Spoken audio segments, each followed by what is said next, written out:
मुरारबाजी देशपांडे यांची तलवारबाजी पाहून डोळ्यांचं पारणं फिटायचं असं म्हणतात। पुरंदरच्या तहाच्या आधी जी लढाई झाली त्यामध्ये एक प्रसंग सांगितला जातो।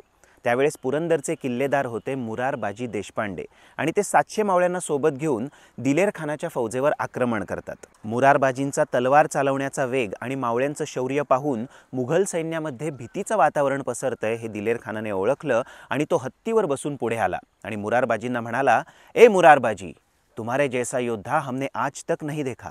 हमारे साथ आ जाओ, बादशाह तुम्हें जहागिरी देंगे, सरदार बनाएंगे।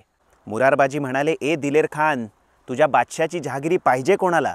आम्ही शिवरायांचे मावळे आहोत। शेवटच्या श्वासापर्यंत आम्ही स्वराज्यासाठी लढत राहू। मराठ्यांचं सैन्य जर असंच युद्ध करत राहिलं तर आपलं काहीही खरं नाही हे दिलेर खानाने ओळखलं।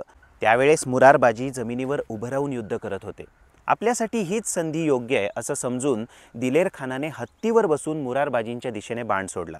मुरारबाजींना या लढाईमध्ये आपले प्राण गमवावे लागले, पण स्वराज्य निष्ठा कशी असावी याविषयी येणाऱ्या अनेक पिढ्यांना ते प्रेरणा देऊन गेले आणि म्हणूनच त्यांना म्हणतात छत्रपती शिवरायांचे शूर मावळे। माहिती आवडली असेल तर शेअर नक्की करा।